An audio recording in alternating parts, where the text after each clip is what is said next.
ანალიტიკოსების მიერ სამხრეთ კავკასიის მომავლის განმსაზღვრელად შეფასებული საპარლამენტო არჩევნების სომხეთში ნიკოლ ფაშინინის პარტიის გამარჯვებით დასრულდა. მოქმედი პრემიერ-მინისტრის სამოქალაქო კონტრაქტი წინასწარი მონაცემებით კენჭისყრის შედეგად 50%-ზე მეტს იღებს და ადგილობრივ საკანონმდებლო ორგანოში უმრავლესობას მოიპოვებს.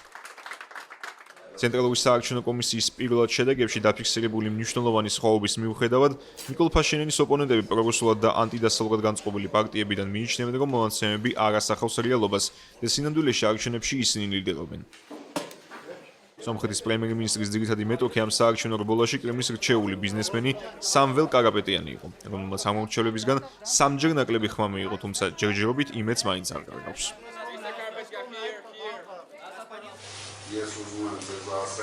მინდა გითხრათ, რომ არ დავკარგოთ თავდაჯერებულობა. არჩევნები ჯერ არ დასრულებულა და ოფიციალური შედეგები ჯერ არ არის. ამიტომ ნუღელავთ. ისინი ვერ მოიპოვებენ სასურველ გამარჯვებას, რადგან მათი ინტერვიუებისა და სახეების გამომეტყველების მიხედვითაც აშკარად ჩანს, რომ საქმე კარგად არ მისდით. საგულისხმოა პროგრესულად განწყობილი ბიზნესმენის არც თუ ისე ხანგრძლივი და მრავალფეროვანი პოლიტიკური წარსული, რომელმაც ხელისუფლებაში მოსასვლელად ბრძოლა გადაწყვიტა მას შემდეგ, რაც ის სომხეთის სამოციქულო ეკლესიასა და ნიკოლ ფაშინინის მთავრობას შორის მზარდი დაძაბულობის ფონზე დააკავეს სამართალდამცველებმა, ძალაუფლების მიტაცებისკენ მოწოდებებისთვის, რის შემდეგაც მას ბრალი დაუმძიმდა და გამოძიება დაიწყო განსაკუთრებით დიდი ოდენობით ფულის გადათარების საქმეც.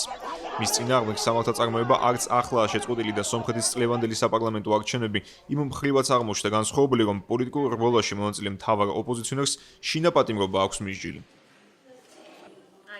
კენჭისყრის პროცესში ის ალიანსის სახელით მონაწილეობდა, თუმცა პრემიერ-მინისტრის თანამდებობას ვერ დაიკავებდა სხვა ქვეყნის მოქალაქეობის გამო. ოპოზიციური ფლანგის ნაწილი ნიკოლ ფაშინიანს არჩევნების შედეგების გაყალბებაში დანაშაულებს და აპელირებს იმ გარემოებაზე, რომ მან გამარჯვება გამოაცხადა იმ დროს, როცა ხმების მხოლოდ ძალიან მცირე ნაწილი იყო დათვლილი. ამავე საკითხზე აქტიურად საუბრობენ რუსულ სახელმწიფო მედიაშიც და მიუთითებენ, რომ საარჩევნო პროცესმა უპრეცედენტო ზეწოლის თანხლები ჩაიგარა, რადგანაც რამდენიმე ოპოზიციონერი დააკავეს. ერევანში აცხადებენ, რომ დაკავებები სისხლის სამართლის სხვადასხვა დანაშაულს უკავშირდება და არა პოლიტიკურ შურისძიებას, თუმცა საზოგადოებისადმი მიმართვაში გამარჯვებულმა პრემიერ-მინისტრმა ოპოზიციის დიდ ნაწილზე ასე ისაუბრა. ეს არ არიან პოლიტიკური ძალები. ისინი არიან კრიმინალური ოლიგარქიული სისტემის წარმომადგენლები. როგორც ვამბობდი, სომხეთში უნდა განადგურდეს ომის ტრიადა ან ჯაშუშების პარტია. პოლიტიკურ არენაზე ეს ჩვენი მთავარი ამოცანაა.